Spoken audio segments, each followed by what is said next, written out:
রাত প্রায় 10:45। বৃষ্টি থামার কোনো নামই নেই। অফিস থেকে দেরিতে বেরিয়ে রাস্তায় হাঁটছিল মেঘলা। এত জোরে হাওয়া বইছিল যে ছাতাটাও ঠিক মতো ধরা যাচ্ছিল না। আজ অনেক দেরি হয়ে গেল, কি জানি শেষ বাসটা পাবো কি না। কে? বাস থেকে কেউ একটা চলে গেল মনে হচ্ছে, কিন্তু এখানে তো কেউ নেই। যাকে বাবা, আমি তাড়াতাড়ি বাস স্ট্যান্ডেই যাই।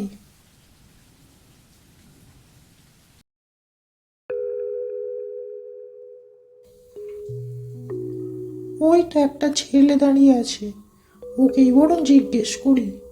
বলছি, রাতের শেষ বাসটা কি চলে গেছে? কি হলো, কিছু বলছেন না যে?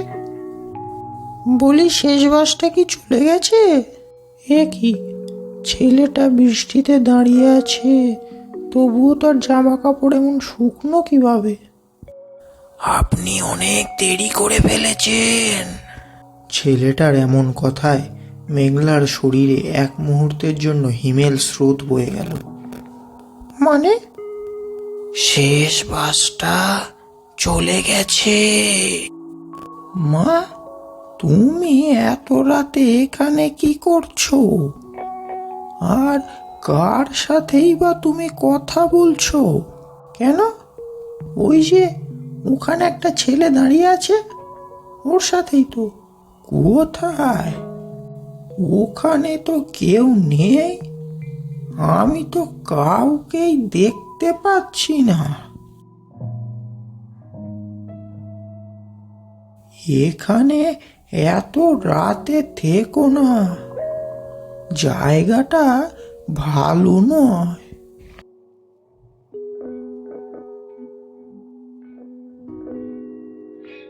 লোকটার কথা বুঝতে না পেরে মেঘলা জিজ্ঞেস করলো, লোকটা তোমায় দেখতে পেল না কেন?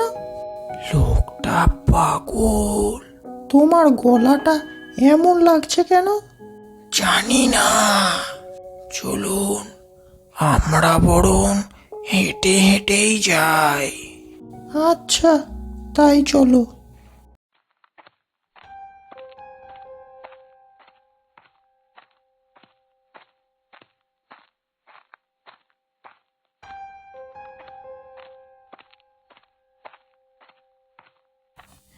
এ কি, কি দেখছি? ছেলেটা হাওয়ায় হাঁটছে কিভাবে? নাকি ভুল দেখলাম? ভালো করে আর একবার দেখতে হবে।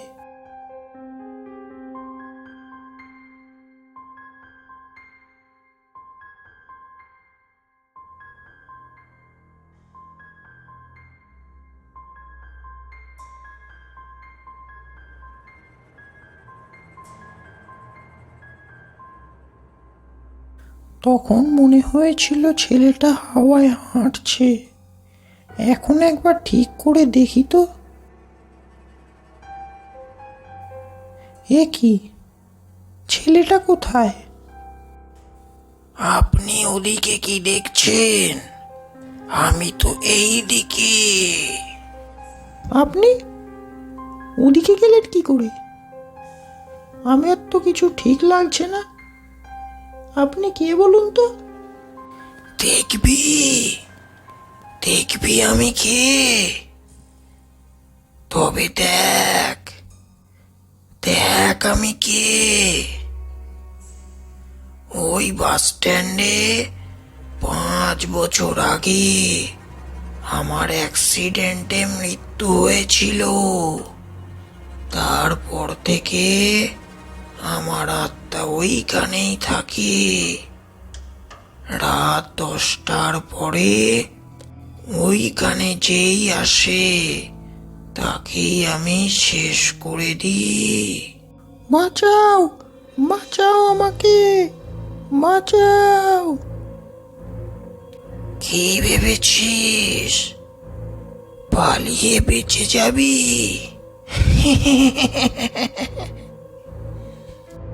বাঁচাও, বাঁচাও আমাকে, বাঁচাও।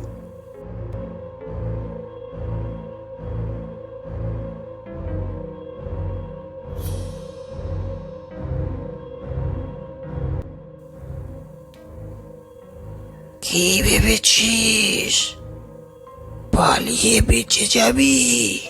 আমি আজ তোকে নিয়েই যাব। আমাকে ছেড়ে দাও, এমন করো না, বাঁচাও, বাঁচাও, বাঁচাও আমাকে, বাঁচাও আমাকে। শুনলাম কাল রাতে আবার একটা মেয়ে নিখোঁজ হয়েছে এখান থেকে। কি বলছো কি? আবার?